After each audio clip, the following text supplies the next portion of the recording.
Arcadian Vanguard presents the Wrestling News in your daily wrestling newscast for Saturday, February 1st, 2025. Good morning, I'm Mike Sempervive. We begin today with legal news. Attorneys for Janelle Grant have filed a motion to amend the complaint in Grant's sexual abuse and trafficking lawsuit against Vince McMahon, John Laurinaitis, and WWE. Grant's attorney, Ann Callis, issued a statement on Friday announcing the motion, which reveals new information and further details some of the alleged abuse.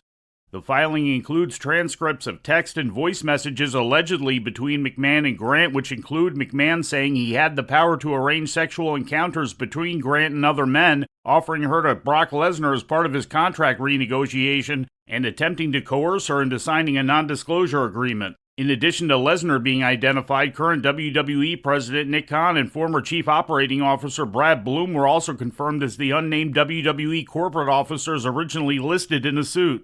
The amended complaint also alleges that WWE investigators refused to interview Grant following the 2022 Wall Street Journal story, which revealed McMahon had signed NDAs with multiple women. In response to Grant's motion, representatives for McMahon issued a statement to reporter BJ Bethel, which read, quote, "As expected, the proposed amendment complaint is nothing more than the latest publicity stunt in an ongoing smear campaign. It is filled with desperate falsehoods for a team that continues to disregard the law and the truth," end quote.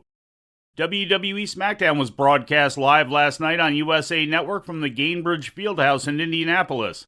In the main event of the go-home show for the Royal Rumble, Damian Priest and LA Knight defeated Jacob Fatu and Tama Tonga when Priest pinned Tonga. After the match, Fatu attacked Priest to end the show. What a war this main event! Oh, keep your eyes open. Back from the dead is Jacob Fatu. Time and again, Fatu pop-up Samoan drop. Well, he was completely written off after that collision in the timekeeper's area. A mighty moonsault. Folks, what a way to arrive at Royal Rumble weekend. The match was made after a promo segment in which Priest, newly added to the SmackDown roster, was attacked by Jacob Fatu and Tama Tonga, and LA Knight made the save. CM Punk was confronted by Kevin Owens during the show opening promo segment. Yeah, I've never main evented WrestleMania. I think everybody knows that. My bad for setting goals that are very scary, and congratulations, you have. Twice, if I'm not mistaken. Good for you. You've accomplished a lot in your career. You're tough. You're one of the best. Biggest superstar backstage. Here's something that I also haven't done, but somebody else has. Stop me if you know who it is. I, personally, CM Punk, has never lost 5 title matches at the Royal Rumble.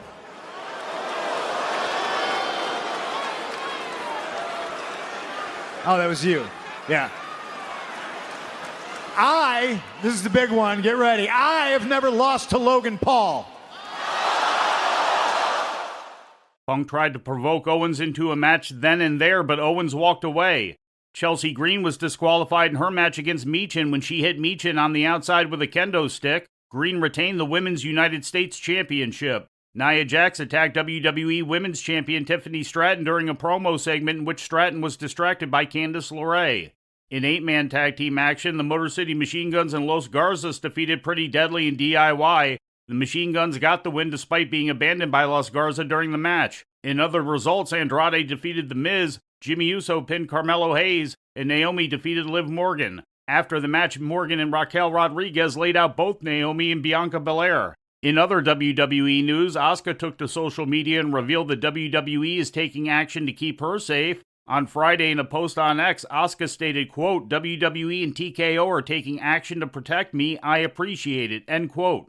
Additional details are sketchy at this point, but this past Wednesday, Asuka made several points indicating that she may be dealing with a deranged fan, posting, quote, "I absolutely reject any romantic or personal approaches towards me. There is absolutely no possibility for others to interfere in my private life," end quote. She then followed it up with another post which read, quote, "I've been feeling in danger recently. I've already consulted the police. At this rate, even if fans approach me at the airport or in the city, I will feel the possibility that something might happen and it will scare me, making me unable to respond," end quote.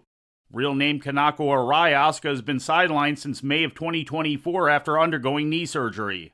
And finally, turning to Japan, New Japan's never openweight six-man tag team title changed hands on Thursday with House of Torture's Ren Narita, Sho, and Yujiro Takahashi defeating Hiroshi Tanahashi, Toru Yano, and Oleg Boltin at New Japan's Road to the New Beginning in Sendai. In the main event of that show, TMDK's Kosei Fujita, Robbie Eagles, and Zack Sabre Jr. beat Hiroki Goto, Yo, and El Desperado.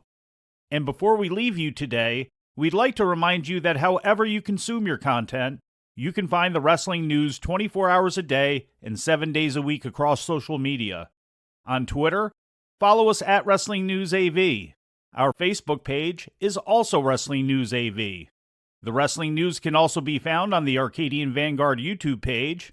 And for those who utilize Amazon Echo devices, just tell Alexa to play the Wrestling News podcast. And remember to make sure you add podcast at the end. Once again, for daily updates, breaking news, and more, follow the Wrestling News across social media. And that's the news for today. If anything happens, we will be here to tell you about it. No clickbait, no paywall, just the Wrestling News. The Wrestling News is a division of Arcadian Vanguard, and the Wrestling Newscast is a production of the Arcadian Vanguard Podcast Network.